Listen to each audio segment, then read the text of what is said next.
नमस्कार कड़क में आप सभी का स्वागत है। मैं हूं आपके साथ पल्लवी राजपूत। इस समय पड़ोसी देश बांग्लादेश लगातार हिंसा की आग में झुलस रहा है।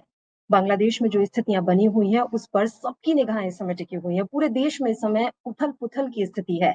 खास बात यह है कि बांग्लादेश की जो प्रधानमंत्री हैं शेख हसीना, उन्होंने इस्तीफा दे दिया है और इस समय वो भारत में है। और बात बांग्लादेश की करें तो बांग्लादेश की राजधानी ढाका सहित देश भर में सेना तैनात कर दी गई है। कर्फ्यू लगा है। इससे पहले सत्तारूढ़ आवामी लीग और मुख्य विपक्षी पार्टी बीएनपी के शीर्ष नेतृत्व के बीच सेना हेडक्वार्टर में बड़ी बैठक भी हो चुकी है। बांग्लादेश में लगातार हालात खराब होते जा रहे हैं। एक दिन पहले यानी रविवार को जो ताजा हिंसा हुई थी उसमें 100 से ज्यादा लोग मारे गए थे।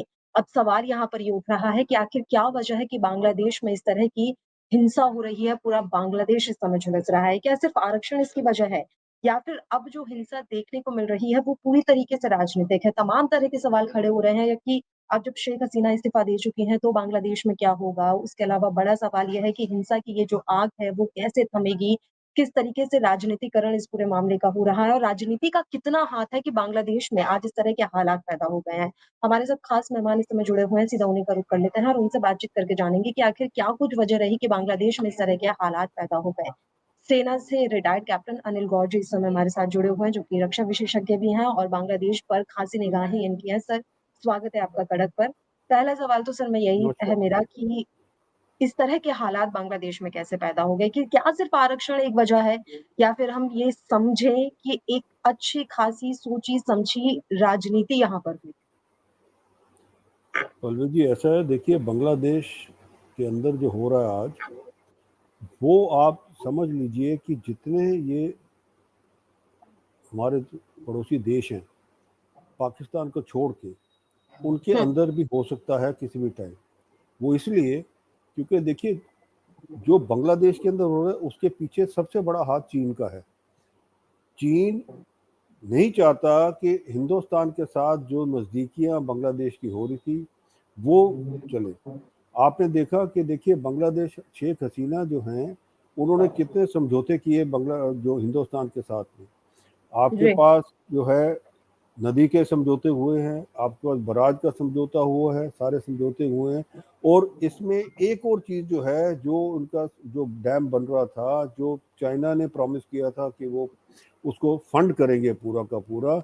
जब शेख हसीना जी अभी चीन के दौरे पे गई थी तो उसमें उन्होंने बजाय उसके वो 2-3 बिलियन डॉलर से उसके अंदर जो एड देने के लिए, उसके बजाय उन्होंने कहा था जी हम आपको कोई 50 मिलियन दे देंगे। और शेख हसीना अपना चीन का जो ट्रिप है वो एक दिन पहले ही उसको कम करके और समाप्त करके वापस आ गई थी गुस्से के अंदर, क्योंकि उन्होंने ये देखा कि चीन जो है वो उस तरीके से बांग्लादेश को इस्तेमाल करना चाह रहा है जिस तरीके से मालदीव और ये बाकी जो है यहाँ पे श्रीलंका है उस तरीके से। तो इसीलिए उन्होंने मना कर दिया। अब उसके नतीजे में क्या हुआ, देखिए जैसे ही ये एक आरक्षण का जो सुप्रीम कोर्ट ने ऑर्डर निकाला, उसके अंदर ये जो है स्टूडेंट्स का जो है स्टूडेंट ग्रुप्स का जो है वो प्रोटेस्ट शुरू हुआ। वो 4-5 दिन तक बिल्कुल पीसफुल रहा, कोई उसके अंदर कुछ वो नहीं था। और गवर्नमेंट ने कहा ठीक है हम उसको वापस भी ले लेते हैं, हम जिस हिसाब से जो सुप्रीम कोर्ट का ऑर्डर है हम उसमें संशोधन करेंगे और उसको कम कर देंगे। अब सबसे बड़ी प्रॉब्लम क्या है बांग्लादेश के अंदर, एक जो शेख मुजीबुर रहमान के जो असैसिन्स हैं, जो दूसरी पार्टी है जो बीएनपी पार्टी है जिसके अंदर उनकी जो जो थी जो वो फौज के जो कुछ गद्दार जो थे जिन्होंने शेख मुजीबुर रहमान को असैसिनेट, जो सारा ग्रुप था उसके अंदर, वो एक वो है। और वो जो है सारे के सारे चीन के साथ अलाइंड है। उनको देश का कोई मतलब नहीं है कि देश में क्या होगा, उनको सिर्फ ये है कि अपनी कुर्सी और अपना जो है हमारा जो घर भरेगा, बाकी देश जो है वो जाए बाढ़ के अंदर।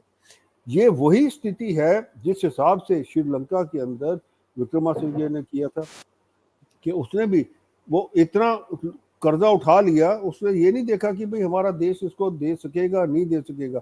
उसको ये सिर्फ ये था कि मैं अपनी जो है कुर्सी अपना करूं, अपना घर जो पूरा है भर लूं, बाकी सारा देश जाए बाहर। यही स्थिति अब बिल्कुल। बांग्लादेश की हो रही है। और इसके बाद क्या हुआ, देखिए जब ये प्रोटेस्ट शुरू हुए, जब गवर्नमेंट मान गई, उसके बीच में जो है लेफ्टिस्ट एलिमेंट्स और इस्लामिक जो है कट्टरपंथी जो हैं, जिनको अगेन फंडिंग कहाँ से हो रही है, फंडिंग कुछ चीन से हो रही है, कुछ पाकिस्तान आईएसआई से हो रही है। क्योंकि देखिए पाकिस्तान जो है 71 के बाद जो है वो इसके अंदर इसको समझौता नहीं कर सका कि जो बांग्लादेश है वो हमारे से अलग हो गया। और आज देखिए बांग्लादेश की स्थिति इकोनॉमिकली भी जो है पाकिस्तान से काफी अच्छी है।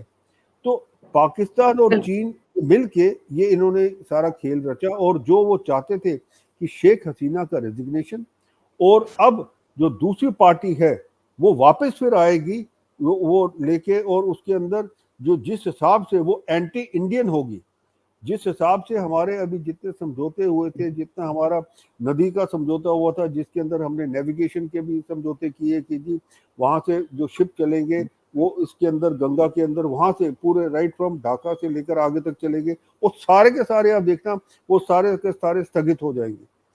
कोऑपरेशन जो है हिंदुस्तान के साथ सारी बंद हो जाएगी।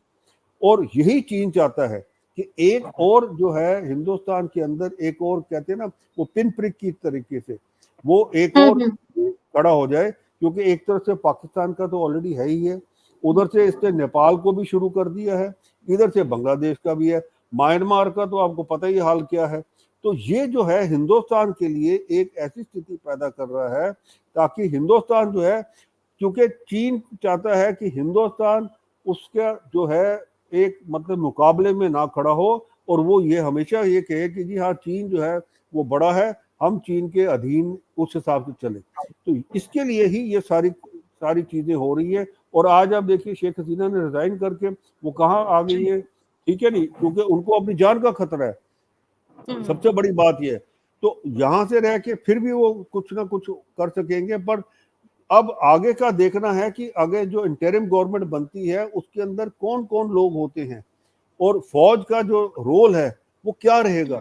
अगर फौज न्यूट्रल रही तब तो बांग्लादेश संभल जाएगा, एंटी चाइना में नहीं जाएगा, पर मेरे को लगता नहीं है कि फौज न्यूट्रल रह सकेगी, क्योंकि जिस हिसाब से हालात अभी बन रहे हैं वहां पे फौज के अंदर ऑलरेडी कुछ एलिमेंट्स हैं जो कि एंटी जो है मैं कहूँगा ये शेख हसीना की पार्टी के और एंटी इंडिया के हैं, वो जो है प्रो चाइना वाले जो हैं वो ये नहीं चाहेंगे कि किसी भी तरीके से जो है हिंदुस्तान के साथ हमारे संबंध अच्छे हों, और हिंदुस्तान के साथ जिस हिसाब से ट्रेड वगैरह और बाकी चीजें चल रही हैं वो सारी की सारी चले।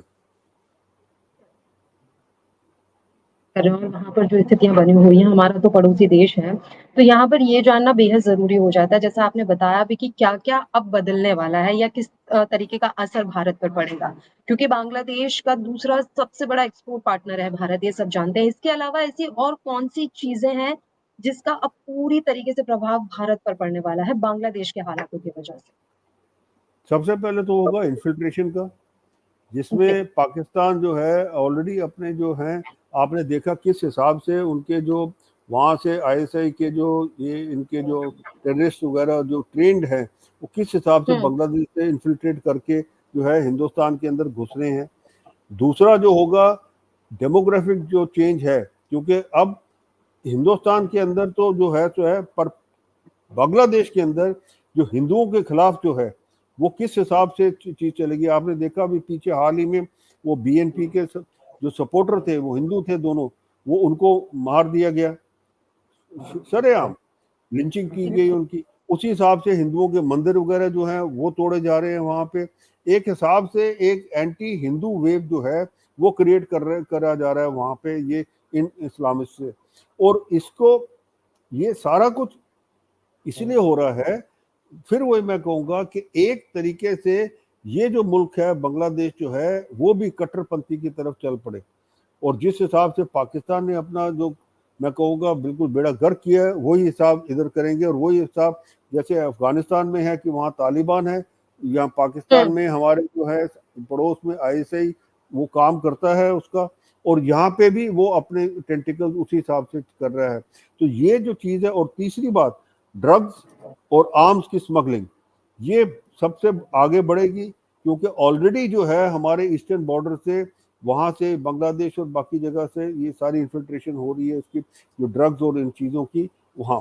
तो ये जो चीज़ है, और एक मैं भूल गया वो है काउंटरफीट मनी, क्योंकि बांग्लादेश के जो वहाँ है, वहाँ पे जो जो पीछे भी जो पहले जब डीमोनेटाइजेशन से पहले जो हमारे पैसे थे वो भी वहाँ पे आईएसआई ने वहीं से जो है इनपुट कराने की कोशिश करता था, और अब भी वो फिर वही वहाँ से कराएगा। तो ये 4-5 चीजें हैं जो बड़ी हिंदुस्तान को इमीडिएट जो है एकदम असर पड़ने वाला है। ठीक है सर, हालात जब खराब होने शुरू हुए, क्या वजह मानी जाए कि शेख हसीना की सरकार इन हालातों पर काबू पाने में विफल हो गई? पल्लवी जी देखिए, हालात जो हैं ऐसे होता है कि जब हालात ऐसे खराब होने शुरू होते हैं, पहली बात तो ये है कि जब उसके अंदर आपका एक लेफ्टिस्ट एलिमेंट है, जो पैसा है चीन से आ रहा है, और जो जी। उसके अंदर जो इंस्टिगेटर्स हैं वो ऐसे हैं घुसे हुए, क्योंकि देखिए आम जनता को पता नहीं लगता कि कौन इंस्टिगेटर है, तो ये बाद में पता लगता है जनता को कि ये लोग जो हैं एंटी नेशनल लोग हैं जो फंडेड दूसरे मुल्क से हैं। तो ये जो चीज है ये एकदम हुई, और मेरे को लगता है इसमें जो है जो फेलियर हुआ है हसीना की गवर्नमेंट का वो ये है, उनकी इंटेलिजेंस जो है उसका फेलियर हुआ है कि वो इसको नहीं भांप सके कि इस एजिटेशन के अंदर इस हिसाब से चीजें होंगी। तो ये हाथ से निकल गई उनसे, ये चीज कंट्रोल नहीं हुई, और जिसकी वजह से ये सारा का सारा आज ये उनको रिजाइन करना पड़ा। अगर यही चीज जब ये शुरुआत में जब ये चल रहा था उस टाइम ये कर्फ्यू लगा देते, इमरजेंसी लगा देते, वहां पे फौज ले आते, तो ये सारा का सारा एकदम कंट्रोल हो जाता। पर अब मुश्किल है, क्योंकि अब तो उन्होंने रिजाइन भी कर दिया कि इंटरिम गवर्नमेंट आएगी। अब उसके बाद में क्या होगा, क्या मार्शल लॉ लगता है वहां पे या नहीं लगता है, क्या होगा, ये तो अब आने वाले टाइम ही बताएगा। बांग्लादेश की सेना प्रमुख ने अभी थोड़ी देर पहले से प्रेस कॉन्फ्रेंस की, जिसमें उन्होंने कहा कि अब हम सरकार चलाएंगे और 48 घंटे के अंदर अंतरिम सरकार हम बनाएंगे।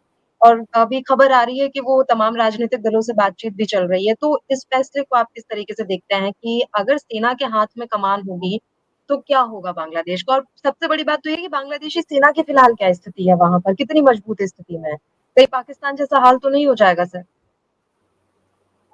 देखिए, पाकिस्तान का जिस हिसाब से अभी जब जब हिंदुस्तान पाकिस्तान की आज़ादी हुई तो उस टाइम आपने देखा हम्म। कितने कुछ चंद सालों में ही वहाँ पे जो है आर्मी ने कू करके और वहाँ पे जो अपना मार्शल लॉ किया, और आज तक वही चलता जा रहा है। अभी भी जी। हुकूमत जो है वो पॉलिटिकल मास्टर्स के हाथ में नहीं है, वो है आर्मी और आईएसआई के हाथ में।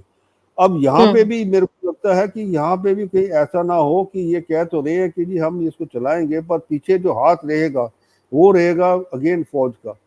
तो एक हिसाब से ये भी एक प्रॉक्सी गवर्नमेंट चलेगी कि सिविलियन गवर्नमेंट आ गया, पर पीछे जो डिसीजन मेकिंग है वो सारा का सारा रहेगा फौज के पास। और ये एक स्थिति बहुत, मैं कहूँगा, गंभीर स्थिति है हिंदुस्तान के लिए, क्योंकि इसमें अब आपको जो है आर्मी के जो लोग हैं उनके साथ डील करना पड़ेगा, और कैसे करेंगे, वो क्या कहेंगे, कैसे आगे की रणनीति चलेगी उनके साथ में।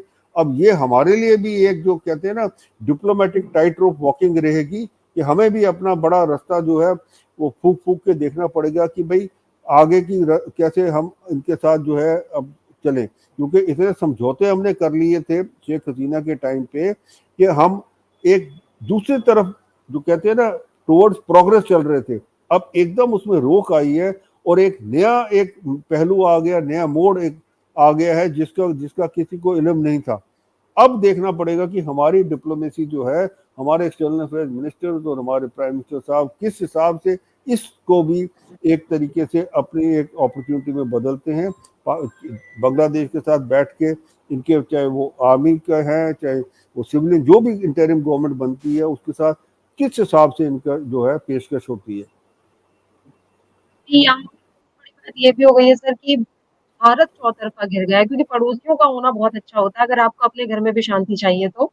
अभी हम अगर अपने पड़ोसियों की बात कर ले, पाकिस्तान, चाइना, नेपाल के साथ भी अब रिश्ते कैसे हैं सब देख रहे हैं, और अब रही सही कसर बांग्लादेश से भी पूरी हो गई। तो अगर अंतर्राष्ट्रीय मोर्चे पर हम देखें तो अब भारत के लिए कितना मुश्किल वक्त है। देखिए, भारत के पीछे तो चीन लगा हुआ है, आपको पता है वो स्ट्रिंग ऑफ पर्ल्स की उसकी पॉलिसी है कि भारत को जी। घेरा करना है उसने, और जगह जगह वो ये लगा हुआ है।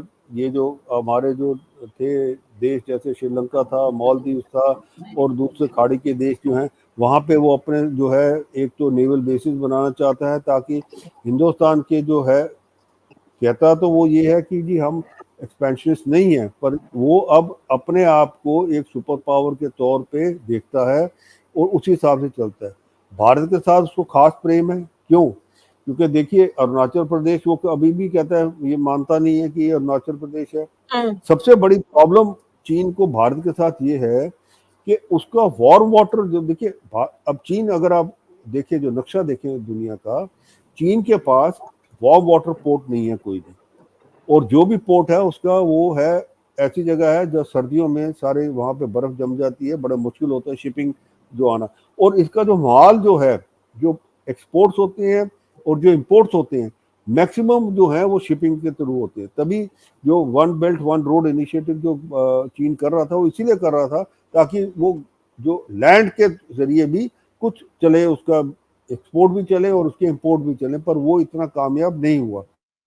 तो अब उसको कहते हैं, उसको बचाने के लिए सबसे उसके आंख में कौन खटकता है? आंख में खटक रहा है हिंदुस्तान।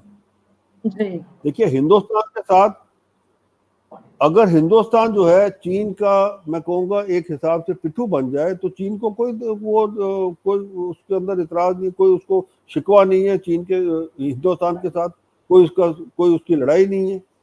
क्योंकि जिस हिसाब से उसने चाइना पाकिस्तान इकोनॉमिक कॉरिडोर बनाया, जो अभी पाकिस्तान ऑक्यूपाइड जम्मू कश्मीर के इलाके के अंदर से निकल रहा है, उसको पता है कि किसी भी टाइम इसके खिलाफ जो है वर्ल्ड बॉडी जो है वो जा सकती है। तो इसीलिए अब वो इधर प्रेशर जो है इधर बनाया हुआ है उसने, कि भाई पहले आपने देखा अरुणाचल का तो था ही था, फिर ये ये लद्दाख में हुआ, अब जो बांग्लादेश एक बचा हुआ था जिसके साथ चल रहा था, म्यांमार आपको पता है, देखिए ऑलरेडी वो तो हाथ से निकल गया, वो तो चीन का ही पिट्ठू है। क्योंकि उसके अंदर जितने इंसर्जेंट्स हैं वहां पे, जितने हैं, वो ट्रेनिंग कौन दे रहा है? वो चीन दे रहा है। आपके जो नक्सल्स हैं जो आपके इधर जो है, जो वो कौन ट्रेनिंग दे रहा है? वो भी चीन दे रहा है।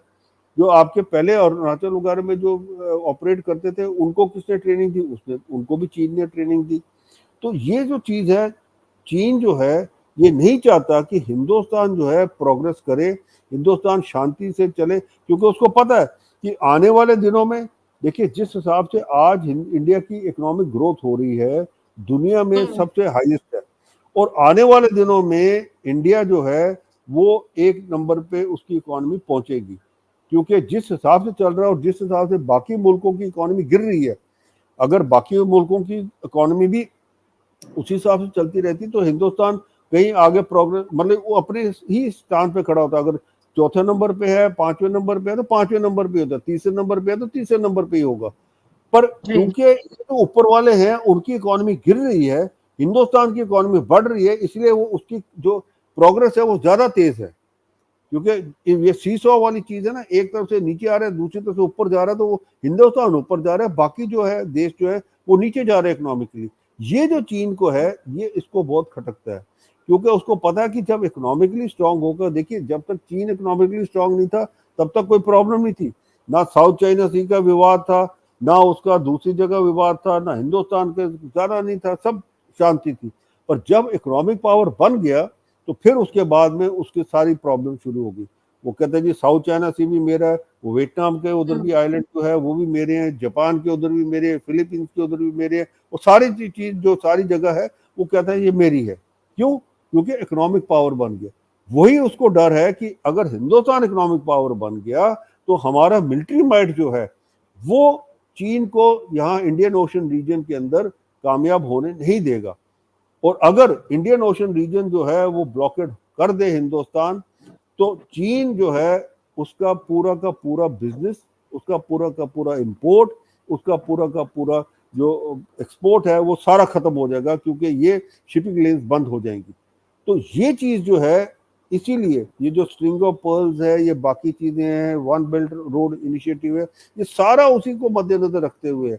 लॉन्ग टर्म पॉलिसी चीन की यही है कि इंडिया को कंटेन करे, और इंडिया इसी में लगा रहे कि जी अब आज पाकिस्तान के इधर देखिए टेररिस्ट आ रहे हैं, आदि हमारी जो जो हमारे मैं कहूँगा एफर्ट्स हैं प्रोग्रेस की बजाय जम्मू कश्मीर की एफर्ट्स कहाँ थी? इसको कंट्रोल करने में।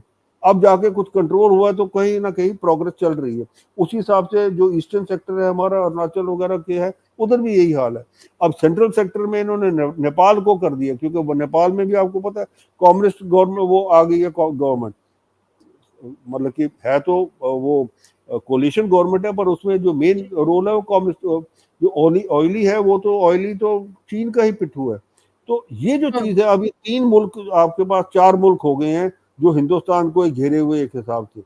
तो अब ये चीज सिर्फ इसीलिए है क्योंकि चीन नहीं चाहता कि हिंदुस्तान जो है वो सिर उठा के खड़ा हो, और एक बार इकोनॉमिक पावर बन गया तो उसको पता है कि उसके लिए बहुत प्रॉब्लम होगी, क्योंकि हमारा जिस हिसाब से इसने एक्साइज चीन लिया हुआ है, शख्सगाम वैली जो पाकिस्तान ने सीड किया हुआ है, ये सारा एरिया जो है उसके फिर प्रॉब्लम पड़ेगी चीन को, क्योंकि तब हिंदुस्तान भी मिलिट्री माइट बनने के बाद इसको इवन मिलिटरीली टेक कर सकता है। तो ये चीज उसको खटकती है, इसीलिए ये सारी बातें हो रही है। और यही वजह है कि भारत के आसपास जितने भी पड़ोसी देश थे, उनके हालात किस तरीके के हो रहे हैं, वो सबको दिखाई दे रहा है। इसमें एक सवाल मेरा ये भी था सर कि जब इस तरीके के हालात पैदा हुए और शेख हसीना को देश छोड़ने की बारी आई, तो वो भारत आई। इसके पीछे कोई खास वजह हम माने? देखिए, शेख हसीना ने भारत को हमेशा अपने, जो कहते हैं ना, सेवियर के तौर पे देखा है, क्योंकि भारत हुँ, वो देश था जिसने, जब पाकिस्तानी फौज ने वहां पे ऑपरेशन सर्चलाइट किया था, जिसके अंदर लाखों औरतें जो हैं वो रेप हुई, लाखों बच्चे और औरतों को मारा गया, आदमियों को मारा गया बेदर्दी से, मतलब कि कोल्ड ब्लडेड मर्डर जिसको कहते हैं वो किया गया। तो उसको बचाने के लिए सिर्फ भारत आया। अमेरिका भी इसके खिलाफ खड़ा हुआ था। आपको पता है जब 71 वॉर हुई तो 7th फ्लीट उन्होंने भेजी थी, तो हुँ, अमेरिका भी इसके खिलाफ खड़ा हुआ। इसके अलावा बाकी देश भी कोई इसके साथ में नहीं है, सिर्फ एक भारत ऐसा देश था जो इनके साथ खड़ा हुआ। और भारत ने क्या किया, भारत ने इनको आज़ादी दिलाई, और पूरी की पूरी गवर्नमेंट शेख मुजीबुर रहमान की जो है वहां उसको बिठाया, और उसके बाद भारत वापस अपने फौज लेके आ गया। वहां पे बैठ के कोई कंट्रोलिंग नहीं की हमने कि हम भी अब बांग्लादेश को रिमोट कंट्रोल करेंगे। तो ये जो जी, चीज है, ये वो समझती हैं बिल्कुल कि असली अगर दोस्त है कोई उसका दुनिया के अंदर, वो भारत है, जहां पे उसकी इज्जत आबरू सब रहेगी। और भारत ही ऐसा देश है जो उसको मदद करेगा वापस उसको उस देश में जाने के लिए, वापस उसकी गवर्नमेंट बनाने के लिए। तो इसीलिए सही। वो भारत आई हैं, और उनका हमारे प्राइम मिनिस्टर के साथ एक बहुत अच्छा ताल्लुक है, और बहुत जी। अच्छी अंडरस्टैंडिंग है। हमारे फॉरेन मिनिस्टर के साथ उनकी बहुत अच्छी अंडरस्टैंडिंग है। तो ये इसीलिए भारत आई। ठीक है सर, मेरा आखिरी सवाल है, अब आने वाले कुछ दिनों के लिए या कुछ हफ्तों के लिए आपको क्या लग रहा है कि बांग्लादेश में क्या स्थितियाँ रहने वाली हैं? अभी 48 घंटे में अंतरिम सरकार बनाने की बात तो कही जा रही है। आपको लग रहा है कि ये हिंसक प्रदर्शन अब खत्म हो जाएँगे? क्योंकि जो दिख रहा था कि फाइनली बस शेख हसीना का इस्तीफे की माँग हो रही थी, वो माँग तो पूरी हो गई। तो क्या प्रदर्शनकारियों की इच्छा पूरी, तो अब वहाँ पर इस तरह के हालात नहीं होंगे? देखिए, ये इसमें अभी मैं कहूँगा ये डिपेंड करेगा कि किस तरीके से ये जो फौज की, जो इन्होंने अभी मार्शल, अभी गवर्नमेंट, अभी इंटरिम गवर्नमेंट कह तो रहे हैं बनानी है, पर किस हिसाब हुँ, से ये गवर्नमेंट जो है, ये इन जो हैं ये जो प्रोटेस्टर्स हैं, और मैं कहूँगा जो ये एंटी नेशनल्स हैं, उनके किस हिसाब से उनके ऊपर क्रैकडाउन करती है। अगर तो ये क्रैकडाउन कर गए तो हम समझेंगे कि हाँ, ये ठीक है, ये इसको सब कंट्रोल करना चाहते हैं। पर अगर इन्होंने नहीं किया इसके ऊपर, तो इसका मतलब ये है कि शेख हसीना का वापस जाना बहुत मुश्किल हो जाएगा। शेख हसीना की पार्टी के जो लोग हैं, उनका बचना, मैं कहूँगा जान उनको गंवाने के स्थिति बन रही है उनके लिए वहाँ पे, क्योंकि ये जो लोग हैं ये चाहते नहीं हैं कि ये जो शेख हसीना की पार्टी के जो लोग हैं वहाँ पे ये रहे, क्योंकि उनको पता है कि अगर ये रहेंगे तो ये जो है, जो उनका जो एक इरादा है, जिस हिसाब से, कि आप देखिए जिस हिसाब से इस्लामिस्ट जो हैं वहाँ पे, जो रेडिकल इस्लामिस्ट हैं, वो किस हिसाब से वहाँ पे लगे हुए हैं कि बांग्लादेश को भी हम एक इस्लामिस्ट जो है, रेडिकल इस्लामिस्ट जो है कंट्री बना दें। तो ये जो चीज़ है वो सपना उनको पता है पूरा नहीं होगा, तो इसीलिए। और चीन भी चाहता है, देखिए चीन दो, मैं कहूँगा बड़ी दोगली नीति है उसकी। अपने मुल्क के जो उगिर थे वहाँ पे, वो उनको उन्होंने कंसंट्रेशन कैंप, जिसको वो री एजुकेशन कैंप्स कहते हैं, उसके अंदर डाल दी है। वहां पे जितने मस्जिद जी। हैं वो सारे तोड़ दिए, तोड़ रहे हैं वहां पे, और कहते हैं ये जो रिलीजन है हम नहीं मानते इसको। पर यहाँ पे जो है ये जो कट्टरपंथी हैं, जो रेडिकलिस्ट है, उनको ये सपोर्ट कर रहे हैं।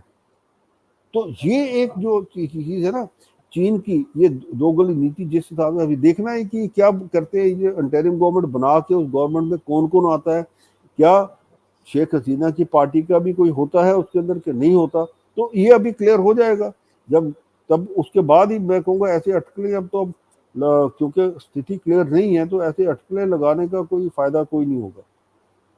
पर अभी तो वहाँ की स्थिति को लेकर कुछ भी कहना बहुत ही जल्दबाज़ी हो गई। सर शुक्रिया आप हमारे साथ जुड़े और काफ़ी अच्छी जानकारी आपने हमारे दर्शकों के साथ भी साझा की। तो भारत के पड़ोसी मुल्क बांग्लादेश में हिंसा की आग इतनी खतरनाक सुलगी कि देखते ही देखते तख्ता पलट हो गया। हिंसक प्रदर्शनों में अब तक कई लोगों की मौत हो चुकी है और हाल ही में यानी रविवार को जो हिंसा हुई थी उसमें 100 से ज़्यादा लोगों की मौत हो गई, जिस वजह से वहाँ की प्रधानमंत्री शेख हसीना को इस्तीफा देना पड़ा और वो इस समय भारत में है। बड़ी संख्या में प्रदर्शनकारी इस समय ढाका में घुस गए हैं, ढाका पैलेस में घुस गए हैं।